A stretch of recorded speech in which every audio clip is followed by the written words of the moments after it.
Level पे नहीं, केवल फील्ड लेवल पे जो काम कर रहे हैं वहां पे वो मौजूद हैं। तो अब तक हमने 20 कैटेगरीज और 49 सब कैटेगरीज इसमें शामिल किया गया है। और ये इंडिविजुअल लेवल जो डेटा है वो केवल इंडिविजुअल लेवल डेटा जो है वो डिस्ट्रिक्ट मैजिस्ट्रेट और म्युनिसिपल बॉडीज और स्टेट गवर्नमेंट को, कुछ ही लोगों को वो एक्सेस कर पाएंगे, और बाकी सब जो डेटा है डिस्ट्रिक्ट लेवल तक वो सारे लोग ये पब्लिक डोमेन में है, उनको देख सकते हैं। उनका सारा कॉन्टैक्ट डिटेल्स, टेलीफोन नंबर सब कुछ है। तो इसमें हमने 201 सेंट्रल पब्लिक सेक्टर एंटरप्राइजेस के जो हॉस्पिटल्स, उनके सारे डिटेल्स, डॉक्टर, नर्सेस, पैरामेडिक्स, ये सारे बेड्स, आईसीयूज, वो सब 49 ESIC के हॉस्पिटल्स, 50 रेलवेज के हॉस्पिटल्स, 12 पोर्ट हॉस्पिटल्स और 13 जो है ऑर्डिनेंस फैक्ट्रीज और हाल के जैसे हॉस्पिटल्स, ये सारे डिटेल्स भी उसमें मौजूद हैं। तो ये ज्यादातर हमने जब देखा कि ये जो वॉलंटियर्स जो कोविड के लिए फाइट करने के लिए, हमको न केवल जैसे doctors, nurses, dentist, Ayush doctors और पैरामेडिक्स, इसकी जरूरत केवल नहीं है, हमको भी जो हेल्थ जो वॉलंटियर्स हैं उनकी भी जरूरत है। इसका जो फाइट, इसका जो कोविड-19 के साथ जो अभी अपना जो फाइट जो हो रहा है उसमें उनको कैसे शामिल किया जाए।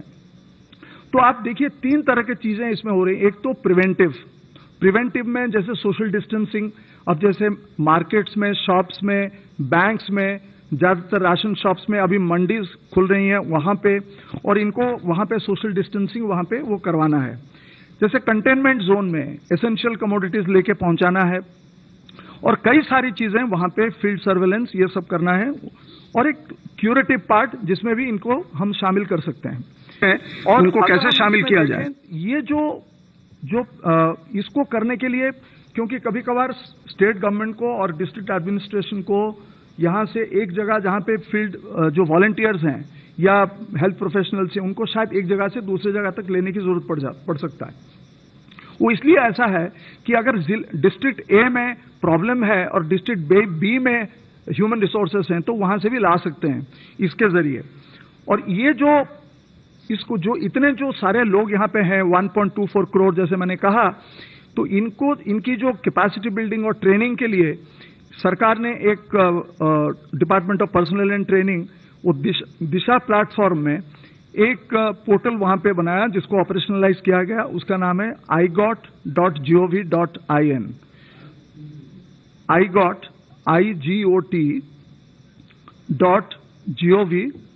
igot.gov.in।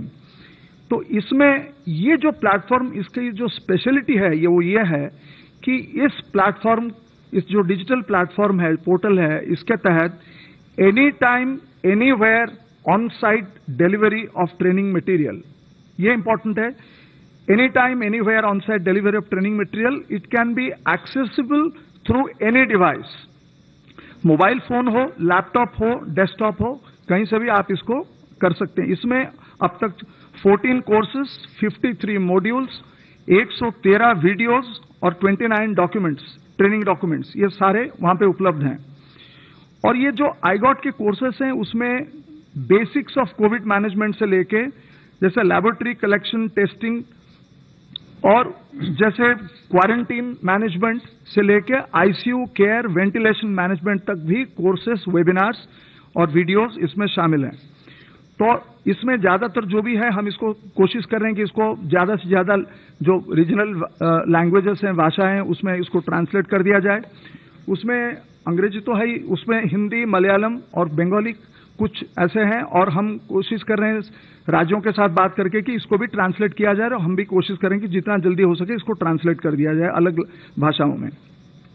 तो जब से ये हुआ है तब से ये 2 हफ्ते से कम में अब तक 1,31,440 यूजर्स इसमें ऑलरेडी रजिस्टर्ड हो चुके हैं ये प्लेटफॉर्म में।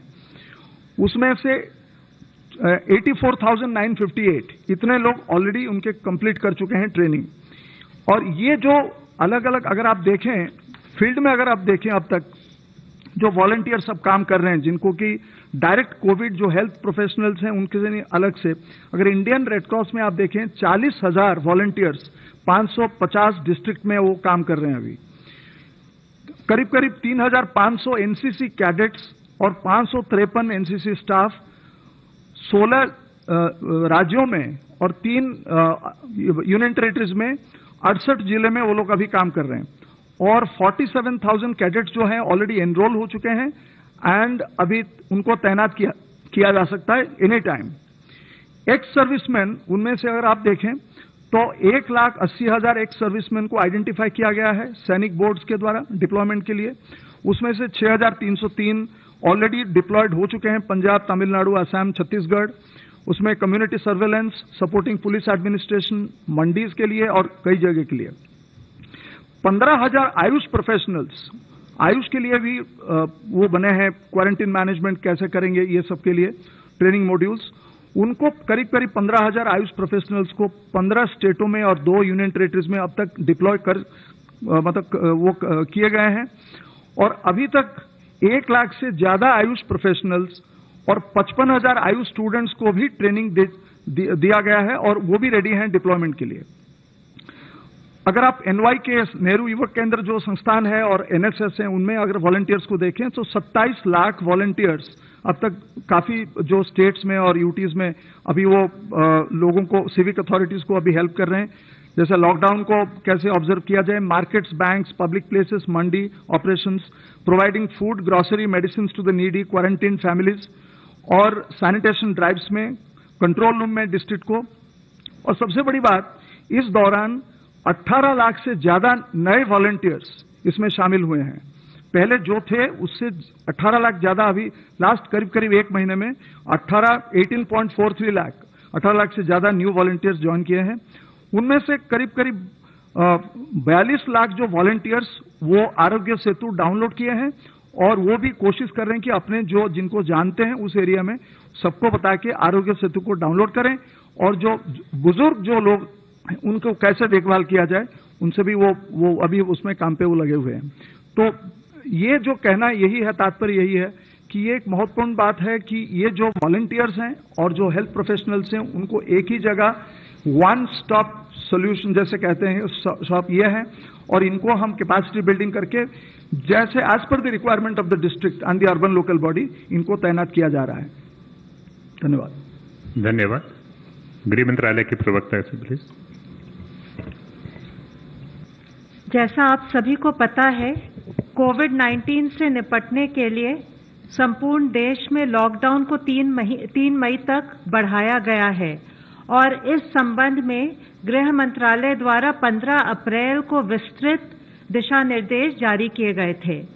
इन दिशा निर्देशों के अंतर्गत 3 मई तक संपूर्ण देश में कुछ गतिविधियों पर आवश्यक तौर पर रोक लगाई गई थी, परंतु साथ ही जो क्षेत्र हॉटस्पॉट्स तथा कंटेनमेंट जोन में नहीं है, विशेषकर ग्रामीण क्षेत्र, वहां पर अर्थव्यवस्था की दक्षता तथा कृषि कार्यों को कार्यात्मक बनाए रखने के लिए 20 अप्रैल से कुछ एडिशनल एक्टिविटीज की अनुमति दी गई है।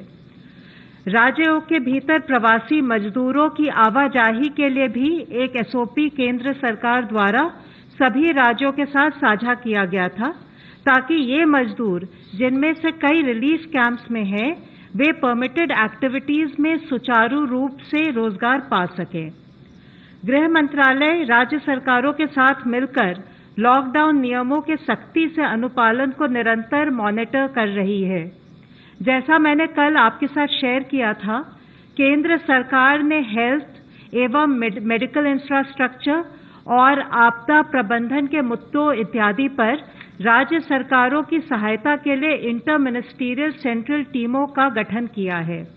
4 राज्यों में इन टीमों को भेजा भी गया है। इन टीमों में वरिष्ठ स्तर के प्रशासनिक अधिकारी हैं।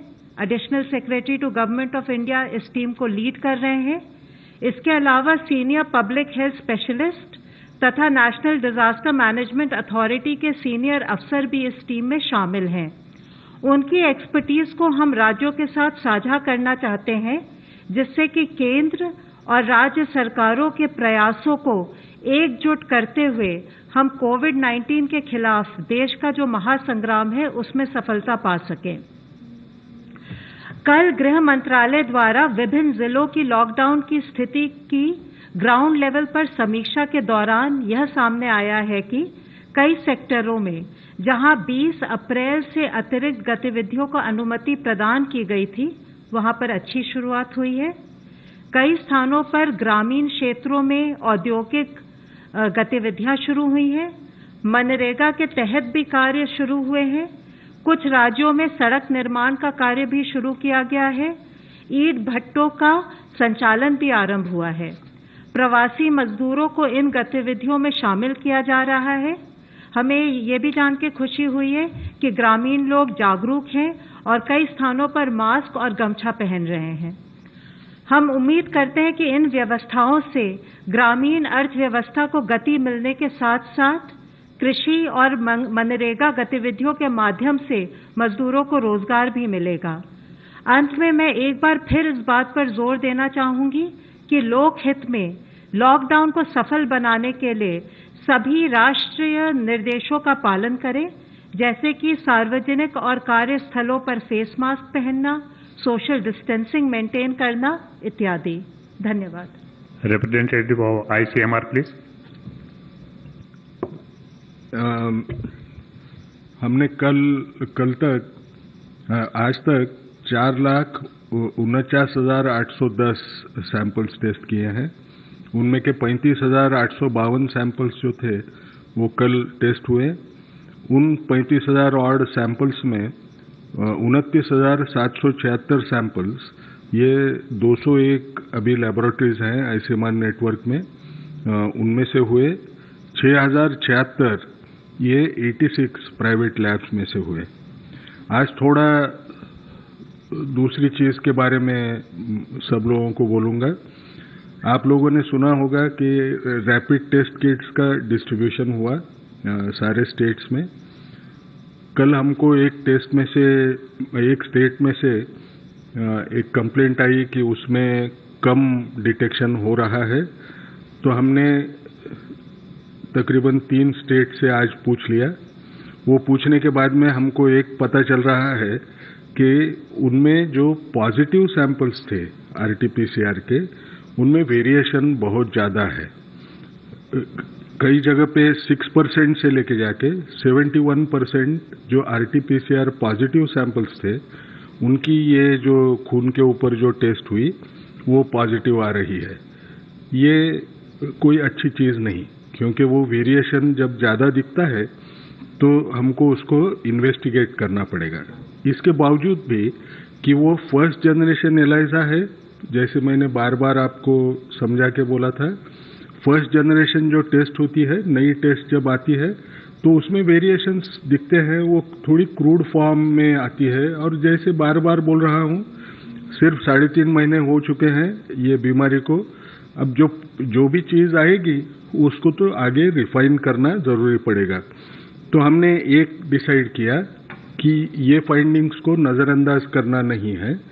हम लोगों ने यहाँ जो दिल्ली में किया था हमारे लोगों के पास से, उसमें तकरीबन 71% जो RT-PCR पॉजिटिव थे उनको ये पकड़ रही थी टेस्ट बराबर। और जैसे टाइम जाता है, 7 दिन का टाइम अगर हो गया तो वो पॉजिटिव आने का चांस भी बढ़ रहा था। लेकिन ये वेरिएशन देखते हुए हमने 2 चीजें ठहराई। अगले 2 दिन में हम हमारे 8 इंस्टीट्यूट्स को फील्ड में भेजेंगे और जो किट्स हैं उनमें से वो लॉट्स लेके उसको टेस्ट करके वैलिडेशन करने की कोशिश करें। फील्ड में वैलिडेशन होगा, ये लैब में नहीं होगा। दूसरी बात हमको एक करना है कि सारे स्टेट्स को ये सलाह देना है कि अगले 2 दिन ये टेस्ट किट्स इस्तेमाल न करें। 2 दिन के बाद में हम क्लियर कट एडवाइजरी देने के पोजीशन में रहेंगे, क्योंकि अगर ऐसे कुछ नजर आया कि वो बैचेस में प्रॉब्लम है तो हम वो बैच को रिप्लेसमेंट के लिए वो कंपनी को बोल सकेंगे। इसलिए सबने इस वक्त तो भी वो टेस्ट किट इस्तेमाल 2 दिन ना करें और अगले 2 दिन में हम जो भी सही जो रिजल्ट्स आते हैं वो आपको बताएंगे और राज्यों को भी बताएंगे। Representative of the Health Ministry, please. Chairperson, empowered committee, उन्होंने हमें HR को कैसे हम अपग्रेड कर रहे हैं उसके बारे में बताया। इन कंटिन्यूएशन अब तक देश में 3,252 लोग जो हैं वो क्योर हो चुके हैं। कल सबसे ज़्यादा संख्या में 705 लोग रिकवर हुए हैं, क्योर हुए हैं, and it takes our recovery percentage to 17.48%।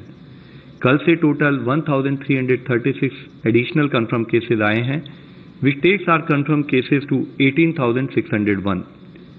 इससे पहले जैसे हम लोगों ने बताया है कि 3 डिस्ट्रिक्ट थे जिस पर पिछले 28 दिनों से केसेस नहीं आए हैं, उसमें एक और नया जिला अब प्रतापगढ़ इन राजस्थान ऐड हुआ है। इसके साथ ही टोटल 61 डिस्ट्रिक्ट्स हैं देश में, 23 स्टेट्स और यूनियन टेरिटरीज में, जहां पिछले 14 दिनों से कोई केस नहीं आया है।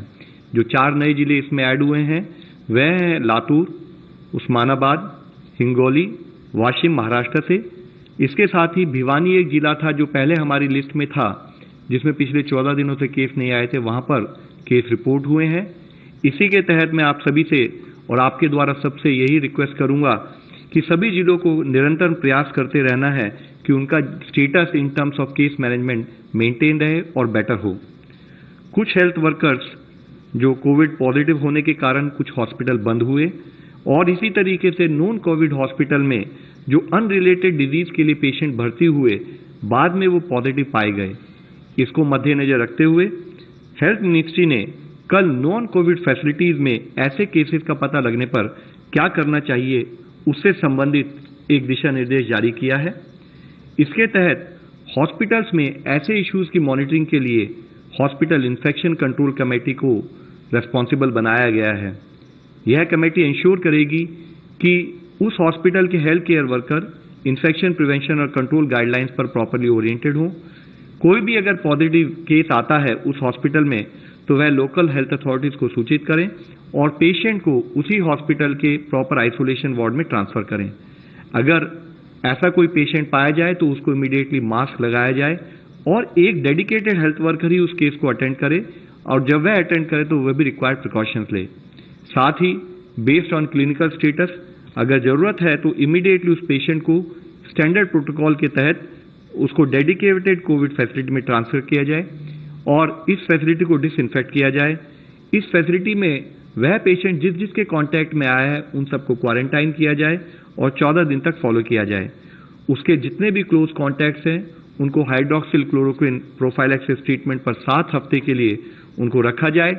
यह सावधानी बरती जाए कि जो भी कॉन्ट्रा इंडिकेशंस हैं हाइड्रोक्सिल क्लोरोक्विन के, उनका ध्यान में रखते हुए उन्हीं पर्टिकुलर लोगों को प्रोफाइलैक्टिक ट्रीटमेंट दिया जाए जो उसके लिए एलिजिबल हैं। अगर इसी सिचुएशन में किसी पेशेंट के साथ साथ कोई हेल्थ केयर वर्कर भी अगर इन्फेक्ट होता है तो उसको रोस्टर से हटाते हुए उसके कॉन्टैक्ट्स को भी 14 दिन के लिए क्वारंटाइन किया जाए और उसको प्रॉपर और इफेक्टिव ट्रीटमेंट प्रोवाइड किया जाए।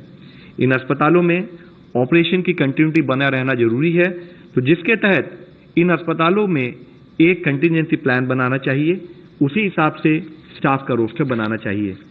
साथ ही जिस अस्पताल में इस टाइप के पॉजिटिव केसेस आए वहां पर किस टाइप की क्लस्टरिंग ऑफ केसेस नोट की गई, या किस लेवल तक ये हॉस्पिटल इन्फेक्ट हुआ, या किस टाइप के पेशेंट वह हॉस्पिटल ट्रीट करता है कि सीवियर या क्रिटिकल पेशेंट्स को ट्रीट करता है, उसके आधार पर हॉस्पिटल अथॉरिटीज निर्णय लें और एडिक्वेट डिसइंफेक्शन के बाद वह अपनी फंक्शनिंग स्टार्ट कर सकते हैं।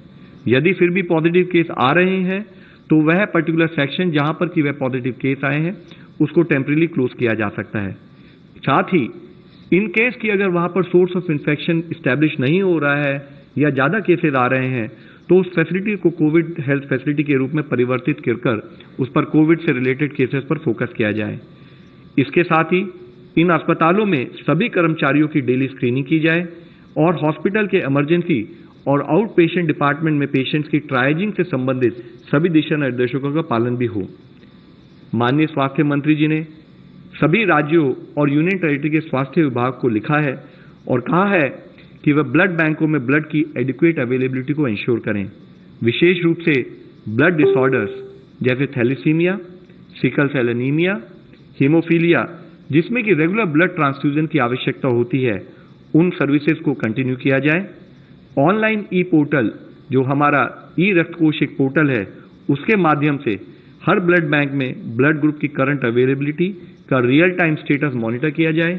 साथ ही इंडियन रेड क्रॉस ने इसी संबंध में एक 24/7 कंट्रोल रूम ब्लड सर्विसेज के लिए दिल्ली में स्टार्ट किया है, जिसके फोन नंबर्स हैं 011-233-59379। दूसरा नंबर है 93-199-82104। एक और नंबर है 93-199-82105। इस फोन नंबर पर कोई भी संपर्क करते हुए अगर उन्हें ब्लड की नीड हो या उनको कोई ब्लड डोनेट करना चाहते हैं तो इस नंबर से कांटेक्ट करते हुए वह सर्विसेज हम ले सकते हैं। इसके साथ ही एक और फ्रंटियर पर हमारा एक विस्तृत रूप में कार्य चल रहा है। Council of scientific and industrial research critical ill covid patients के मॉर्टेलिटी को कम करने के लिए ड्रग की एफिकेसी को इवैल्यूएट करने के लिए एक रैंडमाइज क्लिनिकल ट्रायल शुरू कर रही है। ग्राम नेगेटिव सेप्सिस, जिसके साथ साथ क्रिटिकली इल जो कोविड-19 के पेशेंट्स हैं उनमें एक ऑल्टर्ड इम्यून रिस्पॉन्स होता है जो उनके साइटोकाइन प्रोफाइल में मैसिव चेंजेस लेके आता है। इस ड्रग के द्वारा टेस्टिंग बॉडी के इम्यून सिस्टम को मॉडुलेट किया जा सकता है, यह पाया गया है, जिससे कि साइटोकाइन स्टॉर्म इनहिबिट होता है और मॉर्टेलिटी इन कोविड-19 केसेस और उसकी रिकवरी कम होती है और उसकी रिकवरी बेटर होती है। कोविड-19 और ग्राम नेगेटिव सेप्सिस से सफरिंग पेशेंट्स की इस क्लिनिकल कैरेक्टरिस्टिक की सिमिलैरिटी को नोट करते हुए ड्रग कंट्रोलर ऑफ इंडिया ने इसकी ट्रायल की मंजूरी दे दी है और जल्द ही यह ट्रायल मल्टीपल हॉस्पिटल्स में शुरू की जाएगी। इसके साथ ही डिपार्टमेंट ऑफ बायोटेक्नोलॉजी ने medical equipment, diagnostics, therapeutics, drugs और वैक्सीन के डेवलपमेंट के लिए कोविड-19 कंसोर्शियम पर एप्लीकेशंस को इनवाइट किया। ऐसे 500 प्रपोजल आए जिनमें प्रिलिमिनरी स्टेज में 16 को फंडिंग सपोर्ट के लिए रिकमेंड भी किया गया है। इस मल्टीफेसिटेड अप्रोच के तहत नेशनल बायोफार्मा मिशन के अंडर वैक्सीन कैंडिडेट्स जो डिफरेंट स्टेजेस में डेवलपमेंट में हैं उनको फास्ट ट्रैक किया जा रहा है। एग्जिस्टिंग वैक्सीन कैंडिडेट्स और साथ ही नोवल वैक्सीन कैंडिडेट्स जो हैं उनको रीपर्पज करने के लिए फंडिंग सपोर्ट दिया जाएगा। कोविड-19 के खिलाफ डीएनए वैक्सीन के डेवलपमेंट के लिए सपोर्ट प्रोवाइड किया जा रहा है। वैक्सीन कैंडिडेट्स जो यूटिलाइज करेंगे inactivated rabies vector, phase 3 human clinical trials of recombinant BCG vaccine, उन पर काम हो रहा है। मॉलिक्यूलर और रैपिड डायग्नोस्टिक किट के देश में प्रोडक्शन के लिए भी सपोर्ट प्रोवाइड किया जा रहा है। हम सबको अवगत है कि जो हमारी ये कोविड के खिलाफ लड़ाई है यह मल्टी फ्रंट पर काम कर रहे हैं, डिफरेंट फ्रंट्स पर काम करते हुए इस लड़ाई को लड़ रहे हैं, जिसमें एक फ्रंट है सोशल डिस्टेंसिंग के द्वारा हम अवॉइड करें, दूसरी तरफ कंटेनमेंट एफर्ट्स पर काम करें, तीसरी तरफ साइंस के फ्रंटियर पर काम करते हुए एक कंबाइंड इंटरवेंशन के रूप में हमें इस लड़ाई को जीतना है। धन्यवाद। रवि सिंह, न्यूज 18।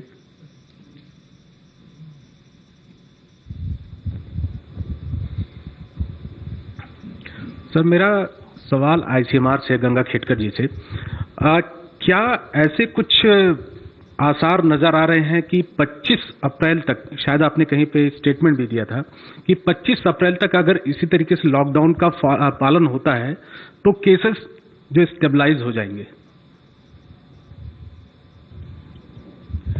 देखिए, ऐसे अगर देखा जाए ना, केसेस उतने जितना आपको बार बार बताया जा रहा है कि उसका डबलिंग टाइम जो है वो कम ही होते, वो बढ़ते ही जा रहा है। तो एक किस्म से अगर आप देखें तो नंबर ऑफ केसेस बढ़ने के लिए जो एटमॉस्फेयर चाहिए, जिस ढंग के ये चाहिए, वो कम दिखाई दे रहे हैं। अब 25 अप्रैल को कुछ होगा या 27 अप्रैल को होगा, इतना भविष्य एक्यूरेट बताना बहुत मुश्किल होता है। लेकिन अभी हमको थोड़ा सा उसमें उतनी बढ़त दिखेगी नहीं, ऐसे हमें लगता है। Mr. Sahil, ANI. So my question is for Love sir. So there are patients who are suffering from HIV or cancer, but they are not having COVID. So is the government doing anything to make sure that these people get the medicine? And is there any advisories to the state saying that there should be no hoarding or black marketing of these drugs? I will just add online question. The same is there. Patients who are severely or critically ill due to other diseases are not getting enough care. Has the Health Ministry issued strict directive to the states and private hospitals? Sir, we have already talked about it. We have already issued detailed guidelines to all the states, wherein what we are saying is, on one side, while we focus on COVID-19 in terms of creation of dedicated COVID-19 health infrastructure, with respect to non-COVID hospitals, all our regular services need to be provided, be it maternal child health, be it dialysis, be it blood-related services or HIV-related cases. All services have to be provided, be it cancer treatment. And what we have also advised states, while these services are provided, required infection prevention management should be ensured. And in consonance with this particular point only, I have highlighted the new guidelines we have issued with respect to ensuring when regular patients come to non-COVID hospitals, what type of precautions and other measures they have to adopt so that the disease or the hospital-related infections can also be prevented. Vijay Lakshmi, India TV. Sir, rapid testing को लेकर ही मैं पूछना चाह रही थी। राजस्थान से जिस तरह से आया है कि वहां पर सर ने हालांकि आईसीएमआर की तरफ से क्लैरिफाई भी किया है, लेकिन केंद्र सरकार की भी कुछ टीमें अलग अलग राज्यों में गई हैं। क्या कुछ मेजरमेंट आप ले रहे हैं? 2 दिन तक कहा है कि टेस्टिंग ना करें, लेकिन कुछ और मेजरमेंट केंद्र सरकार की तरफ से लिए जा रहे हैं इस मुतालिक? सर, ऑलरेडी ये एक्सप्लेन किया जा चुका है। एडिशनली मैं आपके नॉलेज में ये लाना चाहूँगा कि जो हमारी सेंट्रल टीम्स हैं, उन्हीं के फीडबैक के बेसिस पर और स्टेट के फीडबैक के बेसिस पर ही ये एक डिसीजन लिया गया है कि इसको और फर्दर एनालाइज किया जाए।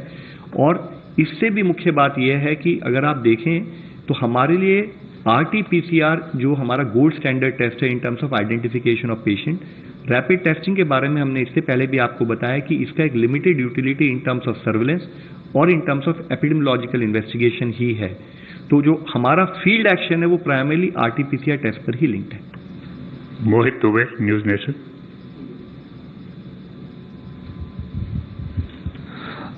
मेरा सवाल सर ICMR से है और अग्रवाल सर से भी है। सर, पहला सवाल आपसे है कि ये सिम्टोमेटिक जो आप कह रहे हैं, ये 80% आप कह रहे हैं कि पता चल नहीं रहा है, तो किस तरीके से आप डील कर रहे हैं इस लक्षण? नहीं, ये एक ही बार बोलूंगा, इसके बाद में मैं कभी बोलूंगा नहीं ये सिम्टोमेटिक केस के ऊपर।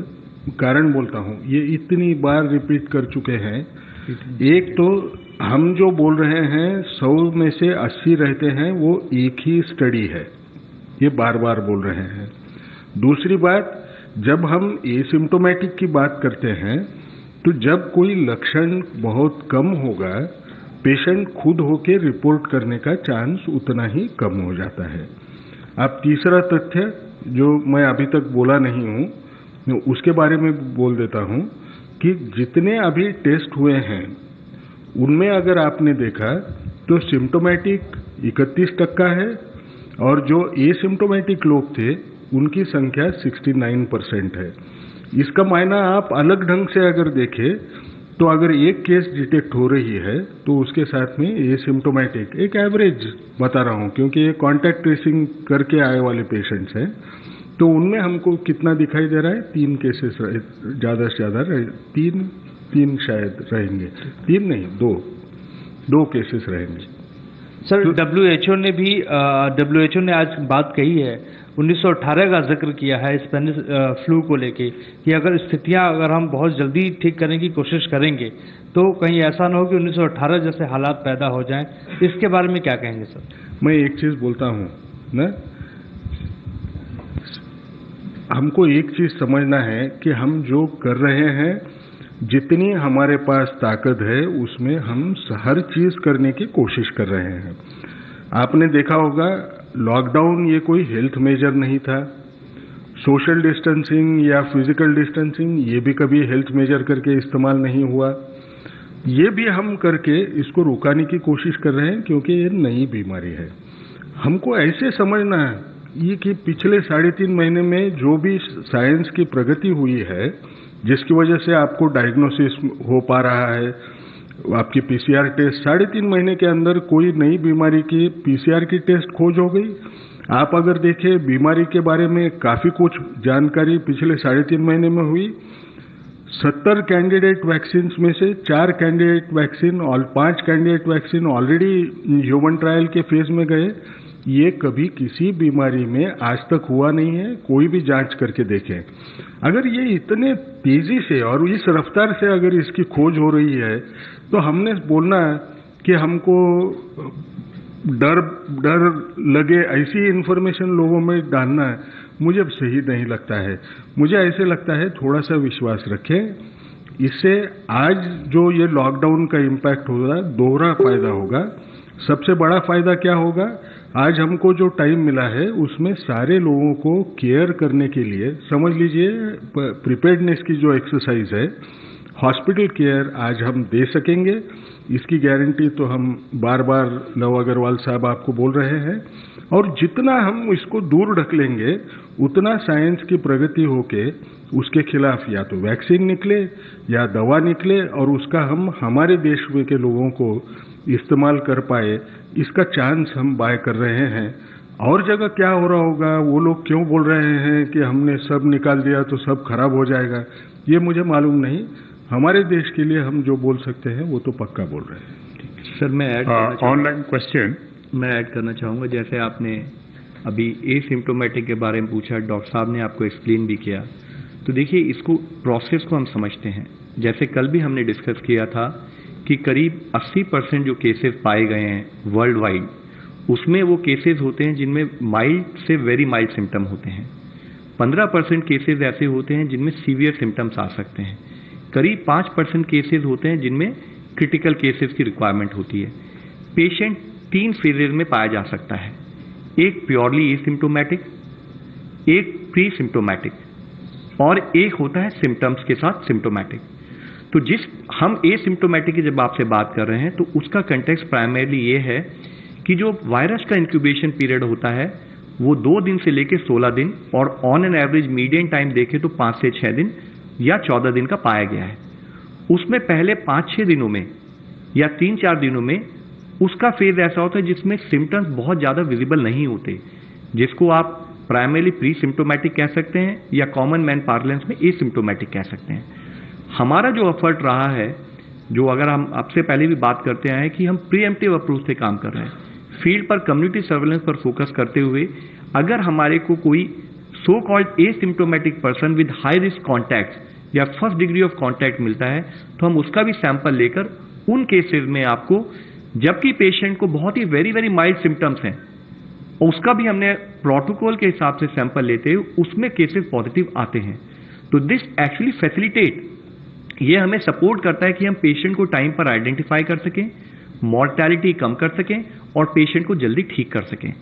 तो इस कंटेक्स्ट में दूसरा केस आता है कि जो प्योरली एसिम्प्टोमेटिक केसेस होते हैं। अगर आप WHO की रिपोर्ट भी देखें तो I will just read out, WHO की रिपोर्ट क्लियरली कहती है कि there are few reports of lab confirm cases which are truly asymptomatic and to date there have been no documented asymptomatic transmission. यह further ये भी कहती है this does not exclude the possibility that it may occur. ये point भी इसलिए important है कि बिकॉज इस बीमारी के बारे में बहुत सारी चीजें अभी धीरे धीरे इवॉल्व हो रही हैं। तो इसलिए जब हम बात करते हैं तो हम प्राइमरली बात कर रहे हैं उन पेशेंट्स के जिनके वेरी माइल्ड सिम्टम्स हैं, जिनको हमारी कॉन्टैक्ट ट्रेसिंग पर फोकस करते हुए पेशेंट फील नहीं कर रहा है लेकिन वो हाई रिस्क कॉन्टैक्ट या डायरेक्ट कॉन्टैक्ट है, तो हम उसका सैंपल लेते हुए अगर वो सिम्टोमेटिक ना भी इमीडिएट सिम्टोमेटिक भी नहीं है तो हम उसको टाइम पे आइडेंटिफाई करके उसको ट्रीटमेंट प्रोवाइड कर सकें। The last online question. Central teams are visiting different states. What had been the experience of these teams? Radha Mechit. तो सेंट्रल गवर्नमेंट ने आपदा प्रबंधन अधिनियम 2005 के अंतर्गत ये इंटर मिनिस्ट्रियल सेंट्रल टीमों को 4 राज्यों में डिप्लॉय किया है। महाराष्ट्र, मध्य प्रदेश, राजस्थान में इन टीमों को अपने कार्यों में राज्य सरकार का भरपूर सहयोग मिल रहा है, परंतु गृह मंत्रालय को यह फीडबैक मिला कि पश्चिम बंगाल में जो टीमें कोलकाता और जलपाईगुड़ी गई हैं, उनको राज्य सरकार और स्थानीय प्रशासन से सहयोग प्राप्त नहीं हो रहा है। उनको क्षेत्र का विजिट करने से रोका जा रहा है।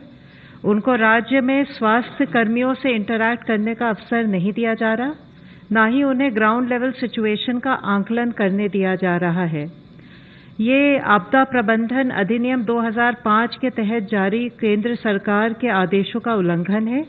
गृह मंत्रालय ने आज राज्य सरकार को पत्र लिखकर यह निर्देश दिया है कि वे गृह मंत्रालय के 19 अप्रैल 2020 के ऑर्डर का पालन करें, सभी आवश्यक इंतजाम सुनिश्चित करें ताकि ये जो इंटर मिनिस्टीरियल सेंट्रल टीम है ये सुचारू रूप से अपनी जिम्मेदारियों का निर्वहन कर पाए। धन्यवाद friends, thank you very much.